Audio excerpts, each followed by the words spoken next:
Okay guys, we're going to take a break from the Bel Air while we wait on some parts and some other stuff, and we're going to dive into this 2005 Cadillac Escalade 6-liter LQ9. I just picked this up today, so as you see, this is how it came from the wrecking yard. This truck came in as a no start, meaning it didn't start. So the junkyard could not verify whether this was a good motor or not. Now, these are pretty sought after motors, so I saw it right away. I did a couple visual checks and I was like, you know what, I'll take it. The yard that I get my motors from, they do a pretty good core deal, which if they can't prove it runs, it's a core motor. So I'm more into this one than I am the normal like 5.3s and stuff like that, but not that bad. To potentially have a good LQ9, which is an awesome motor. So basically what we're gonna be doing is just do a basic inspection, you know, pull the valve covers, pull the oil pan, check the, you know, crank and rods, make sure there's no bent rods or anything like that. Pull the cylinder heads off, see if everything looks good, and if everything checks out, I'm probably gonna put this motor in my Firehawk, because right now it just has a 5.3 and a 6-liter, and that would be way cooler than a 5.3. So I'll get you down here, let's walk around and see what this thing looks like, and then we'll start tearing into it. So yep, 2005 LQ9. Was missing some stuff, missing the throttle body, missing some injectors. Other than that, I mean, alternator, things like that, but I don't really need any of that. Other than that, it's pretty complete. You can see when they pull these motors to the yard, they really just kind of rip and tear. They don't really care much, which is fine with me. None of this stuff is really on the outside of this motor is really useful to me, but yeah, I guess let's start tearing this thing apart and see what we got. So now when I do these, I just kind of rip and tear at it. I don't really have any rhyme or reason. Just kind of get it out of the way. I do save all the bolts and nuts because hardware is expensive, and if you don't need it, well, worst case scenario, it sits in a pail. Let's see, where do we want to go next? This dipstick's gonna come out. It looks pretty rusty in the block. Yeah, I'm just gonna bend it out of the way, break it off, because I don't really care at the moment.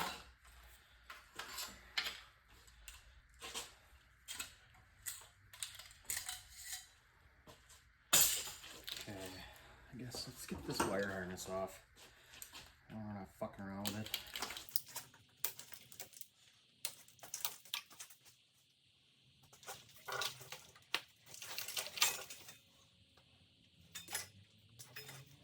Obviously, like I said earlier, this is a no start. I wonder why. I wonder if it's just like did it come with a bad fuel pump in the yard and then the people just gave up on it? You know, who really knows?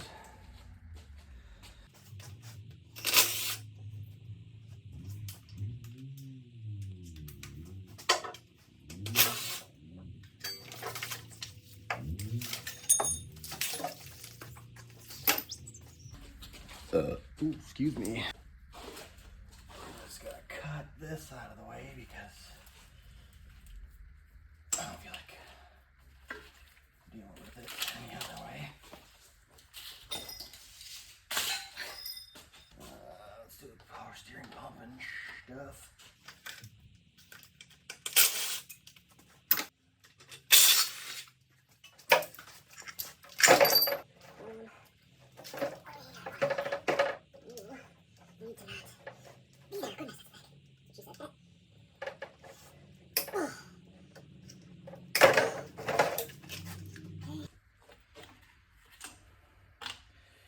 One thing that's kind of cool about these LQ9s is they all had oil coolers. And I believe LQ9s were only in Escalades, both the shorties, the long versions, Avalanche type. I believe they were in the Vortec Max and maybe the Hummer. I don't know. I think that might have been LQ4.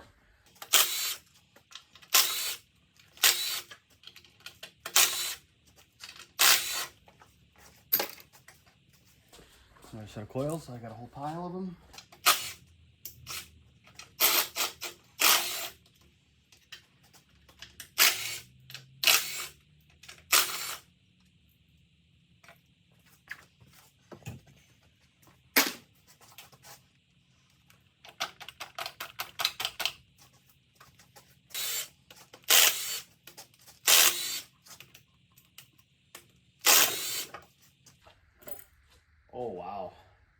that is clean.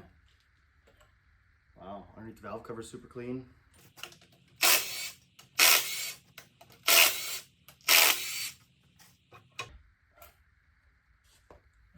Not as clean, but still pretty clean.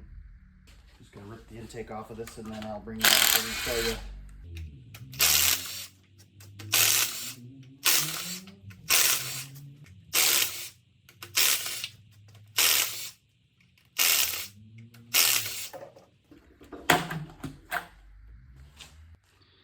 So yeah, as you can see, super clean. It's a good sign. Looking down in the head bolt area, holes, I don't see any metal or anything that looks concerning.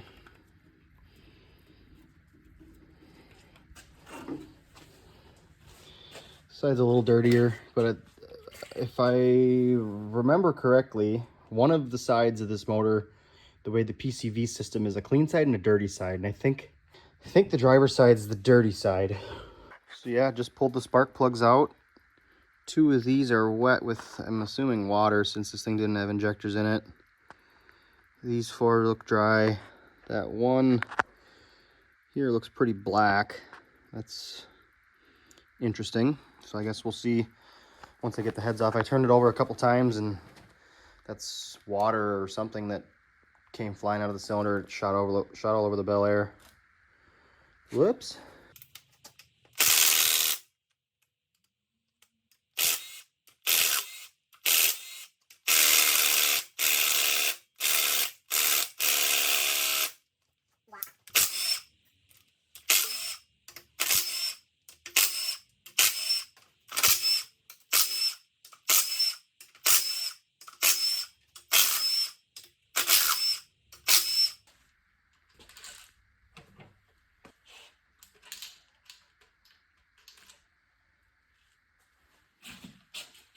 Tips of all the push rods look pretty good.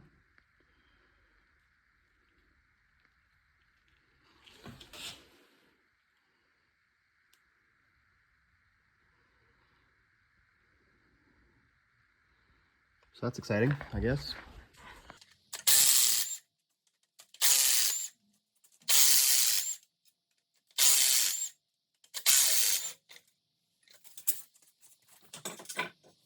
Exhaust manifold bolts are some of the only bolts I don't save because they're so common to cracking on these and breaking that I just don't trust them.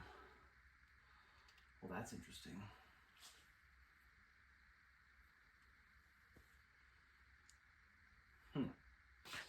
Looking at the exhaust ports here, and notice how that one's super duper clean. Strange. Hopefully we didn't get a dud here. That would kind of suck.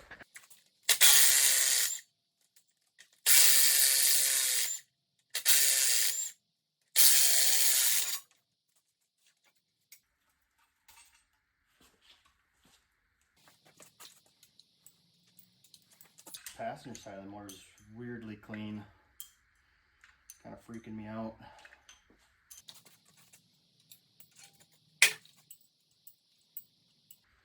Both sides of this motor are actually really clean.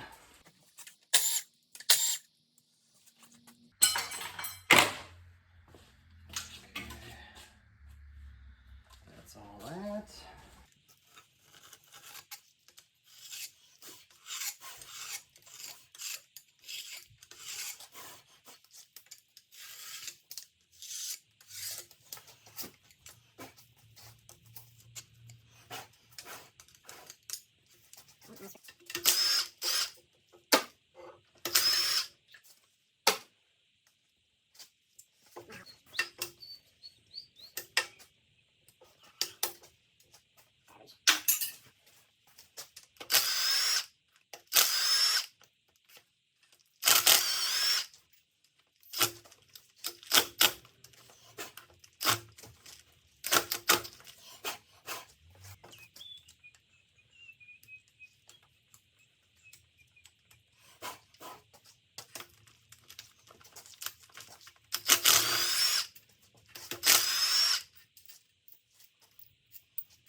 in my mouth.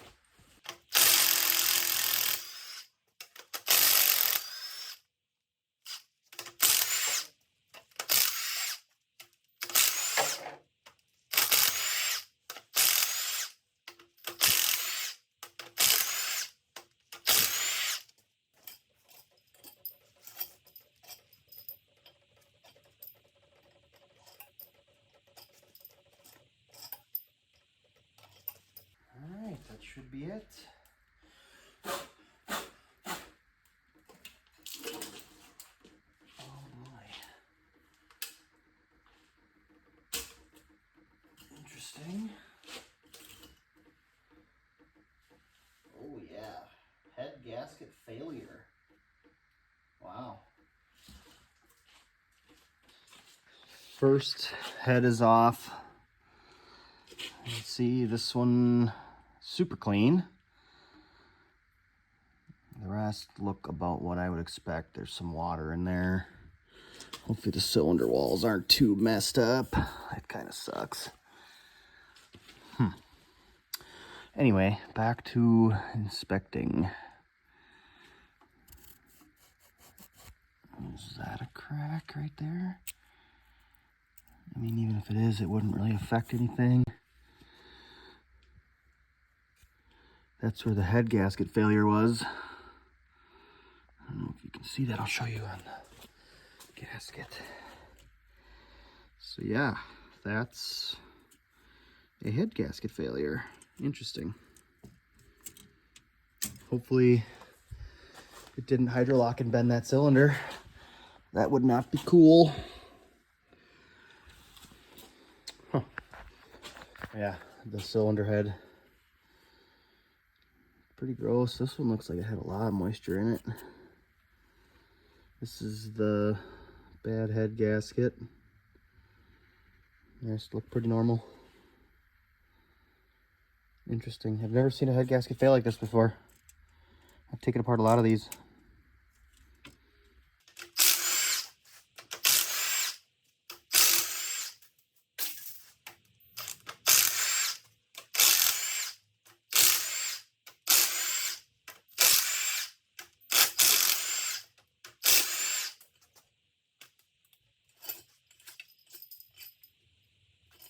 The smell that comes out of these motors when you take the head bolts out is super weird. I notice it every time. It's like stale RTV and a little bit of puke. Okay, now this side looks more like what I'd expect. No crazy breakages like the other one. So yeah, this is pretty typical. Kind of strange, but this is usually how they are. I don't know why, but it's all like powdery kind of weirdness. Cylinder head's kind of the same story. This one looks much better than the other one. The other one doesn't really look bad, it's just got the bad head gasket.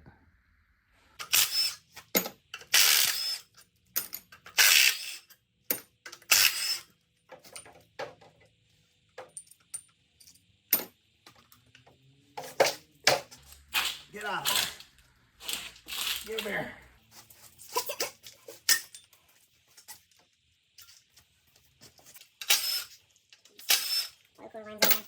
This motor's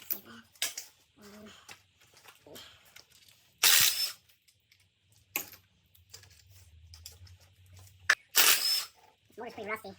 Definitely probably was Wisconsin motor.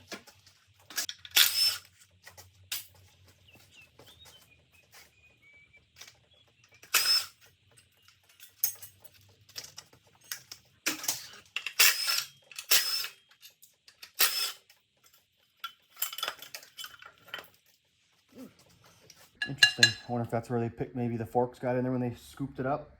These motor mounts off right there. Whoa, hey, pal.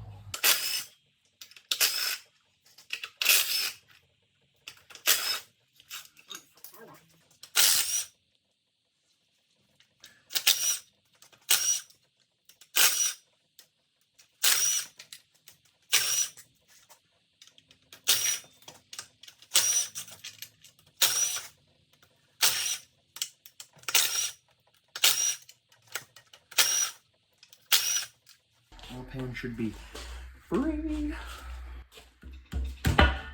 Yep. Some interesting colors. Kind of makes me nervous, maybe. So next is windage tray and oil pickup tube.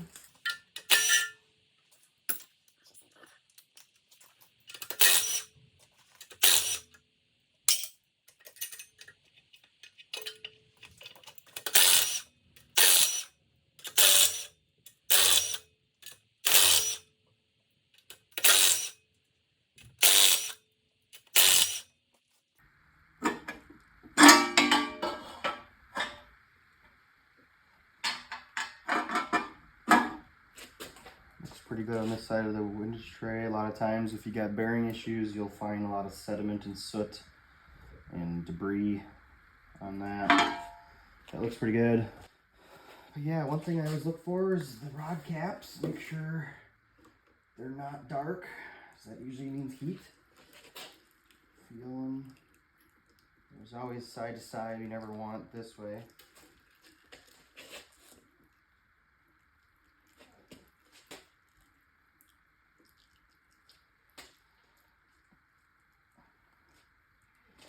So yeah, everything looks pretty good, or pretty normal, super clean. Rod caps are nice and clean. This is the rod that is super clean where the head gasket failure was. I don't know, it's hard to say. I think it's straight. Compare it to that one. Yeah, everything else looks pretty good in this thing. It turns over really nice. Super clean. Okay, so I did a couple things off camera just because it was cold and I wanted to run the heater, and I know you guys don't want to hear the heater. But the next thing I'm going to do is I want to check how far all these pistons are coming up on top dead center, because I'm worried that the cylinder that was eating coolant maybe has a bent rod. What can happen is your cooling system builds pressure. So as the engine warms up, coolant system builds pressure and your engine's running. It'll push coolant into the cylinder will burn it as it's running, no big deal. But when you go to shut the vehicle off, that system still has pressure in it. So what it'll actually do is it'll fill the cylinder with coolant.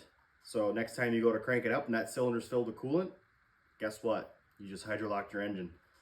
So basically, I want to do that check with my dial indicator to see if that happened. I don't think it did. The rod looks pretty straight, but there's really no way to tell other than actually measuring it. So that's what I'm going to do. All right, so I've got my dial indicator set up so that I can check top dead center of this bank of cylinders and see what we get. Now I haven't zeroed the indicator out or nothing, so I'll have to do that as we go.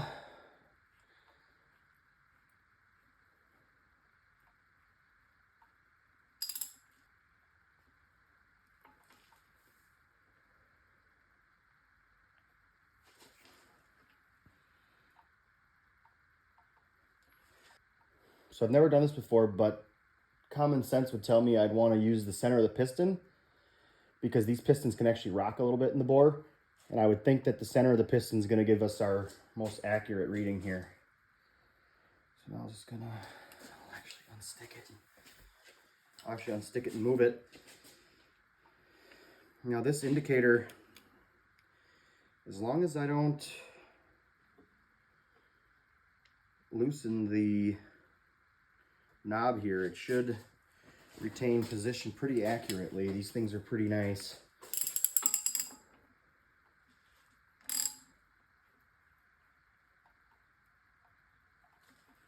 Okay, so we got about a thou different.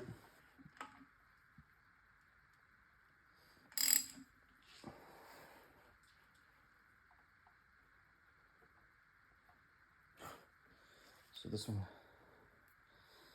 comes up 4 thou higher, which is, I think that's higher, right? Yeah, higher.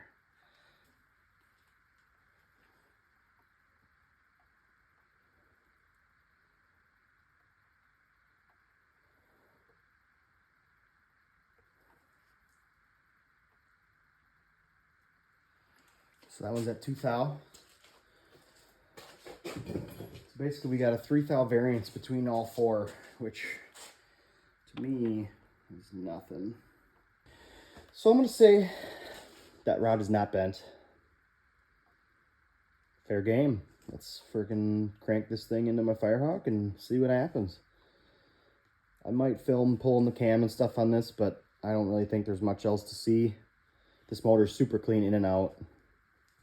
So yeah, that's probably gonna do it for this video and this teardown on this engine. I'm gonna call this a good motor. I don't see anything wrong.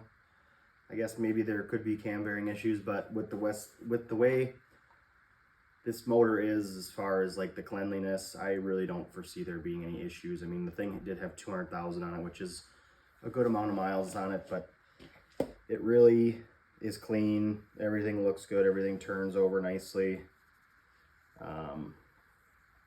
Yeah, so I got this motor on a deal. Probably paid a third of what it would have been if it would have been a good runner.